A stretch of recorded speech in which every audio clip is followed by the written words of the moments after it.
Hello everyone. Today we will discuss about the solar radiation, heat balance and temperature.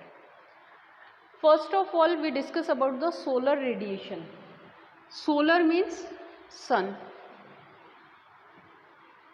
and radiation means the energy received by rays. Energy received by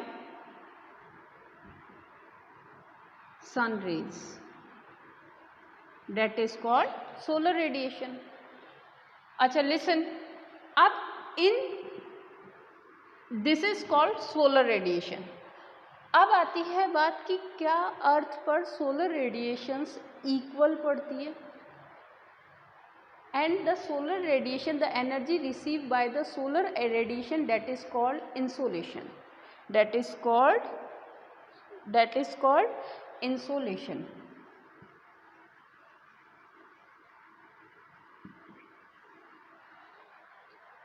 अब आती है कि जो solar radiations हैं ये क्या अर्थ पर इक्वली पड़ती हैं?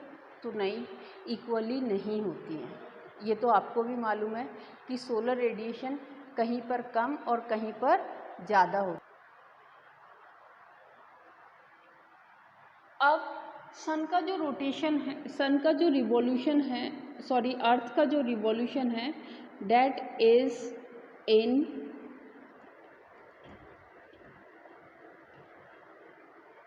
in this shape. अब जब अर्थ रिवॉल्यूशन करेगी तो अर्थ के जब रिवॉल्यूशन करेगी तो अर्थ इस जगह भी आएगी और अर्थ इस जगह भी आएगी. यहाँ पर सन से अर्थ की, ये अर्थ है, ये सन है और यहाँ पर भी. अब रोटेशन करके जब अर्थ का पोजीशन यहाँ होता है, यानी सन के बहुत क्लोज़र आ गई, तो ये जो पोजीशन होती है ये होती है 3 जनवरी को. ये पोजीशन कब होती है? 3 जनवरी को. 3 जनवरी को अर्थ सन के बहुत पास होती है, यानी नियरेस्ट होती है, और ये जो डिस्टेंस है ये करीबन 152 मिलियन क्लोज़र होता है. 152 किलोमीटर, मिलियन किलोमीटर क्लोज़र होता है. And this situation is called perihelion. This is called perihelion. And next one is जब अर्थ रिवॉल्यूशन करते हुए जब यहाँ पहुँचती है तो ये जो टाइम होता है दैट इज़ 4 जुलाई. यहाँ पर इससे डिस्टेंस अर्थ का दूर होता है और 147 मिलियन किलोमीटर दूर होता है. ये मैक्सिमम डिस्टेंस होता है इस टाइम अर्थ और सन का, तो that is called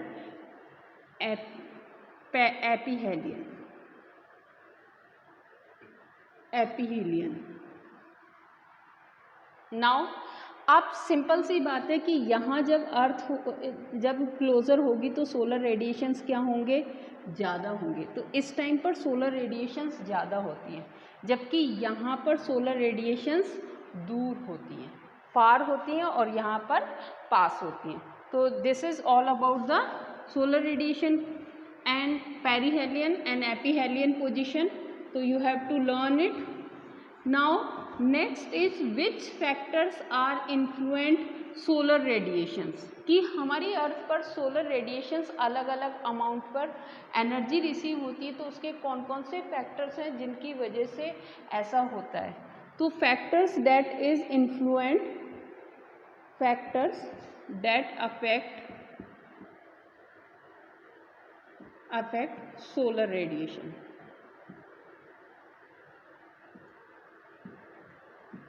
First is the rotation of the earth. Rotation of the earth. Rotation of the earth की वजह से ये अर्थ है. अब अर्थ के रोटेशन होने से जब सन की स्ट्रेट रेज यहाँ पर रिसीव होगी तो इट मीन्स कि यहाँ पर सोलर रेडिएशन रिसीव हो रही है, बट यहाँ पर सोलर रेडिएशन रिसीव नहीं हो रही है. यहाँ पर क्या है? नाइट है और यहाँ क्या है? डे है. तो यहाँ पर सोलर रेडिएशन नहीं पड़ने की वजह से यहाँ पर एनर्जी रिसीव नहीं हो रही, यहाँ टेम्परेचर कम होगा और यहाँ पर ज़्यादा होगा। तो सिंपल है कि रोटेशन ऑफ द अर्थ से variability of the solar radiation होता है। डे और नाइट होता है, तो डे और नाइट की वजह से जो सन रेज हैं वो कम और ज़्यादा होती हैं किसी प्लेस पर। सेकेंड रीज़न है अर्थ टिल्ड ऑन इट्स एक्सिस। अर्थ कितना डिग्री टिल्ड है? 23.5। अब 23.5 की वजह से सन की जो स्ट्रेट रेज रिसीव होती हैं वो ट्रॉपिक ऑफ कैप्रिकॉर्न से और ट्रॉपिक ऑफ कैंसर से लेकर ट्रॉपिक ऑफ कैप्रिकॉर्न तक स्ट्रेट रेज रिसीव होती है। और इसके ऊपर यहाँ पर हमेशा एंगल बनाते हुए जो सन की रेज रिसीव होती हैं और उसी की वजह से पोल्स पर सोलर रेडिएशंस कम, और जबकि इक्वेटर और ट्रॉपिक ऑफ कैंसर और ट्रॉपिक ऑफ कैप्रिकॉर्न तक जो सोलर रेडिएशन है वो सबसे ज़्यादा मिलती हैं। अब सोलर रेडिएशन अगर हम बात करें तो यहाँ पर इनके बीच में 320 वॉट मीटर स्क्वायर मिलता है, जबकि यहाँ पोल्स के साइड में 70 वॉट एनर्जी रिसीव होती है मीटर स्क्वायर। तो इससे हम देख सकते हैं कि जो सोलर रेडिएशन है वो कहाँ पर कम और कहाँ पर ज़्यादा हो रही है। नेक्स्ट जो इम्पॉर्टेंट है that is length of the day. Length of the day simple सी बात है कि हम देखें कि अगर लेंथ जितना दिन बड़ा होगा वहाँ पर सोलर रेडिएशन इतनी ही ज़्यादा मिलेगी, और जहाँ पर डे का ड्यूरेशन छोटा होगा वहाँ पर सोलर रेडिएशन इतनी ही कम मिलेगी। तो जहाँ डे ज़्यादा लंबा होता है वहाँ सोलर रेडिएशन ज़्यादा मिलती हैं, जबकि जहाँ डे छोटे होते हैं वहाँ पर सोलर रेडिएशंस कम मिलती है। Next third that is transparency of the atmosphere. Transparency of the atmosphere. बेटा कभी आपने नोट किया है कि जब सनी वेदर होता है, आप देखो क्लाउडी वेदर होता है तो ऑटोमेटिक टेम्परेचर डाउन हो जाता है और हमें अच्छा लगता है कि गर्मी कम लगती है, जबकि जब ट्रांसपेरेंसी होती है, क्लाउड्स नहीं होते, तो सनी वेदर होता है और सनी वेदर के अंदर हमें जो सोलर रेडिएशन ज़्यादा मिलती है और टेम्परेचर ज़्यादा हो जाता है, एनर्जी ज़्यादा रिसीव होती है। तो सिंपल सी बात है कि जितनी ट्रांसपेरेंसी होगी एटमॉस्फेयर में उतनी ज़्यादा सोलर रेडिएशन मिलेगी, और जितनी ट्रांसपेरेंसी कम होगी इतनी ही सोलर रेडिएशन को कम आ पाएंगी। तो नेक्स्ट जो इम्पॉर्टेंट है that is these are the factors which are influence the solar radiations on the earth, and these are factors which are influence variability of the solar radiation. Now जो solar radiations हैं उनकी अगर हम बात करते हैं तो जो solar radiations जो एनर्जी रिसीव होती है that is 2 टाइप से होती है। अब एक एग्जांपल देती हूँ मैं आपको। आपने कभी एक चाय बनाई है, चाय बनाते हुए हम पतीला रखते हैं और पतीले के ऊपर का जो हवा होती है वो भी गर्म हो जाती है, यानी पतीले ने अपने ऊपर की जो सराउंडिंग एयर थी उसको भी गर्म कर दी, उसको हीट ट्रांसफ़र कर दी, और इस हीट ट्रांसफ़र को इस प्रोसेस को हम बोलते हैं कंडक्शन। अब जो हीट कंडक्शन होता है एटमॉस्फेयर को जो गर्म करने का जो तरीका है, और जो एटमॉस्फेयर में सोलर रेडिएशंस जो गर्म करती हैं एटमॉस्फेयर को, वो 2 टाइप से होता है। एक तो होता है हॉरिजॉन्टली और एक होता है वर्टिकली। हॉरिजॉन्टली जो हीट रेडिएशंस मिलते हैं, हॉरिजॉन्टली का मीन्स है, देखो वर्टिकली मीन्स एटमॉस्फेयर को ऊपर वाली लेयर गर्म हो जाना है, यानी टॉपोस्फेयर गर्म होना, टॉपोस्फेयर के बाद में स्ट्रेटोस्फेयर गर्म होना। तो जो लेयर वाइज यानी ऊपर इस तरीके से एटमॉस्फेयर गर्म होना डेट इज कॉल्ड वर्टिकली होता है, और इट इज़ कॉल्ड जो वर्टिकली गर्म होता है इस प्रोसेस को बोलते हैं, इस प्रोसेस को बोलते हैं कन्वेक्शन, कन्वेक्शनल हीटिंग, जिसमें लेयर गर्म होती है एटमॉस्फेयर की। जैसे अगर मैंने अभी गैस के पतीले की बात करी थी तो उसमें ऊपर की लेयर गर्म हो रही थी, तो उसको बोला जाएगा कन्वेक्शन। अब बात करते हैं कि डे और नाइट। डे होने के बाद में हीट जो है वो नाइट में रिलीज हो गई, यानी वहाँ पर सोलर रेडिएशन नहीं मिल पा रहा है। या फिर हम बात करें कि वाटर और जो वाटर ब्रिज और सी ब्रिज और लैंड ब्रिज चलती हैं, वो जो हीट जो पास कर रही है हीट को, that is horizontally pass and this is called advection, advection, advection. Okay, now we will discuss about the heat budget.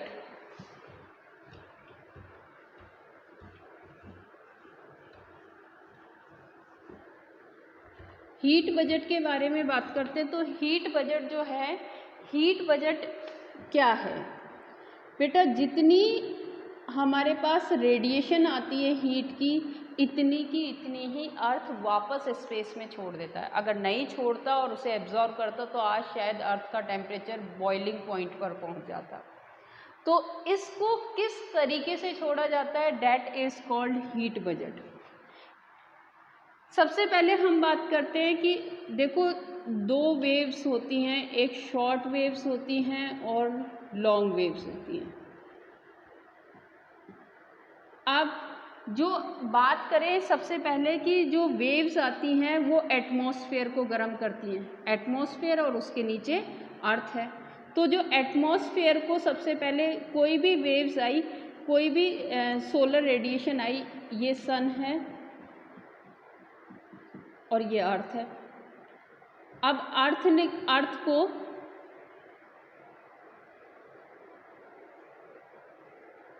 अर्थ के ऊपर सन की रेज आई, तो उससे पहले यहाँ पर एटमॉस्फेयर है। अब एटमॉस्फेयर को ये जो direct waves I, it is called short waves, ये शॉर्ट वेव्स हुई। अब इन्होंने एटमॉस्फेयर को गर्म किया और उसके बाद में अर्थ को गर्म किया, अर्थ की लेयर को गर्म कर दिया और उसके बाद में वापस रिफ्लेक्ट हुई और वापस से एटमॉस्फेयर को गर्म करा। तो ये जो रिफ्लेक्ट हुई, दीज वेव्स जो वापस स्पेस में गई ये waves, it is called long waves. ये कौन सी वेव्स हुई, जो रिफ्लेक्ट होकर या स्कैटर होकर या एब्जॉर्ब होकर वापस से स्पेस में पहुंचती हैं, वो वेव्स को हम बोलते हैं लॉन्ग वेव्स। और जो डायरेक्ट सन से मिलती हैं, they are called short waves. अब बात करते हैं कि जब देखो अर्थ गर्म हुई और अर्थ के बाद में एटमॉस्फेयर गर्म हुआ, यानी शॉर्ट वेव से एटमॉस्फेयर गर्म होता है पहले और उसके बाद में अर्थ गर्म होती है। और अर्थ गर्म होने के बाद में अब वेव्स आई, वेव्स ने, शॉर्ट वेव्स ने अर्थ किसको गर्म किया, एटमॉस्फेयर को गर्म किया। एटमॉस्फेयर को पहले गर्म किया और उसके बाद में अर्थ की लेयर को गर्म किया और उसके बाद में वापस से एटमॉस्फेयर को गर्म किया। तो दिस प्रोसेस इज कॉल्ड, जहाँ एटमॉस्फेयर गर्म होता है, दिस प्रोसेस की लॉन्ग वेव्स और शॉर्ट वेव्स दोनों से एटमॉस्फेयर गर्म हो रहा है, this process is called terrestrial radiation, that is called terrestrial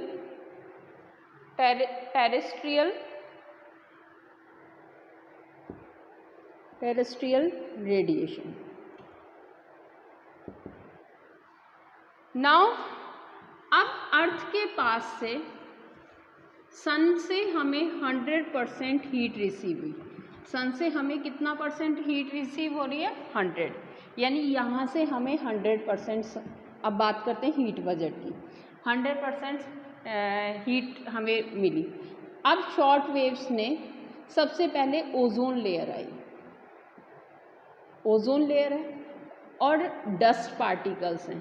तो जो हीट है, जो रेज हैं, या तो वो एब्जॉर्ब होती हैं या वो स्कैटर होती हैं, स्कैटर्ड होती हैं, या फिर वो रिफ्लेक्ट होती हैं। ठीक है, आप देखो 100% आई तो 6% जो है वो स्कैटर हो गई। 6% जो थी वो स्कैटर हो गई डस्ट पार्टिकल से और ओजोन लेयर से। अब बात आती है क्लाउड्स की। इसके बाद में क्या है, क्लाउड्स है। अब इन क्लाउड्स से ये रेज जो थी वो टकराकर वापस चले गई -27%, वापस पहुंच गई। तो 100% में से 6% माइनस किया तो 94%। अब उसमें से भी 27% क्लाउड से रिफ्लेक्ट हो गई, तो अब कितनी बची, अब बची 67%। 67% में से अब देखो यहाँ पर माउंटेन्स हैं, अर्थ पर माउंटेन्स है, और माउंटेन किससे हैं, ग्लेशियर्स हैं, आइस से कैप है। तो इन आइस से आगे आई रेज और इस आइस से रिफ्लेक्ट हो गई वापस स्पेस में -2%।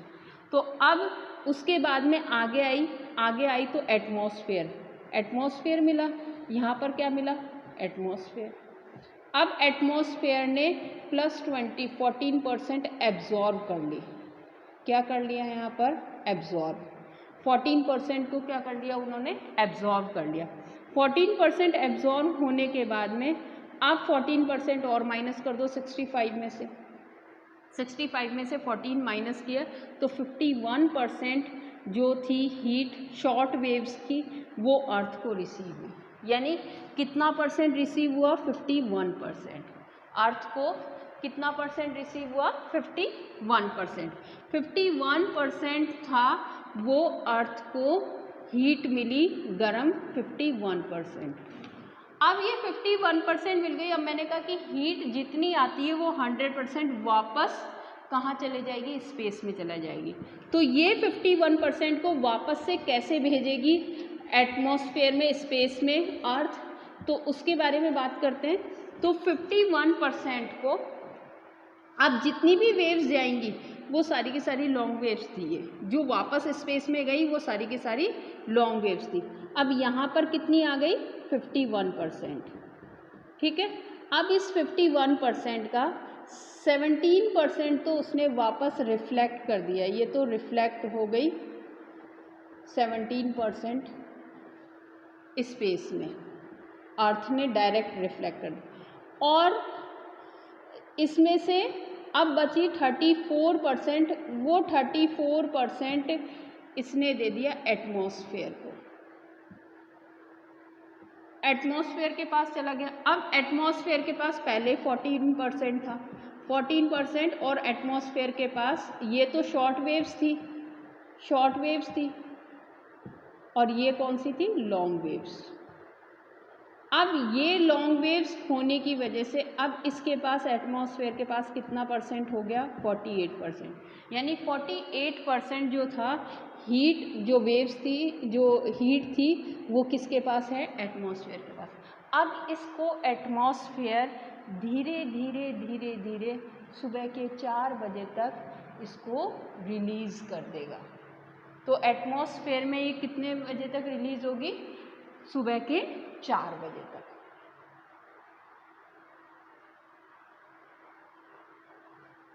ओके, नाउ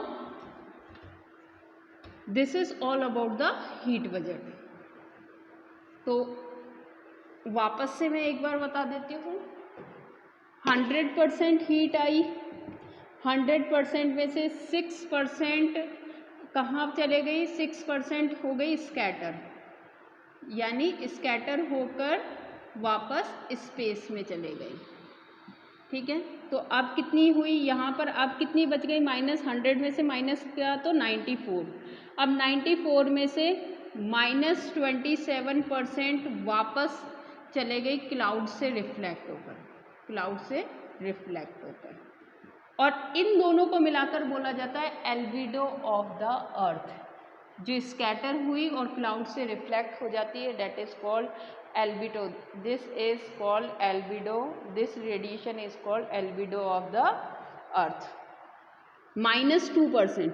अब कितना बच गई, अगर इसको 27 को मैं इसमें से माइनस करूँगी तो कितना बच गया, 67%। 67% अब यहाँ पर आई, इसमें से भी -2% किसको कर दी मैंने, आइस से रिफ्लेक्ट होकर, आइस और ग्लेशियर से रिफ्लेक्ट होकर वापस स्पेस में चले गए।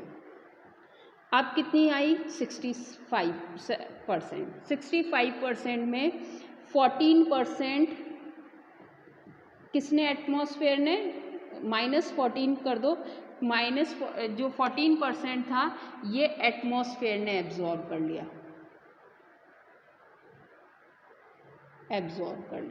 और अब कितनी बची, 51%। ये 51% कहाँ पर पहुँची, अर्थ पर, यानी 100% आते आते अर्थ पर पहुँचने के लिए कितनी बच गई, अर्थ पर पहुँची 51%।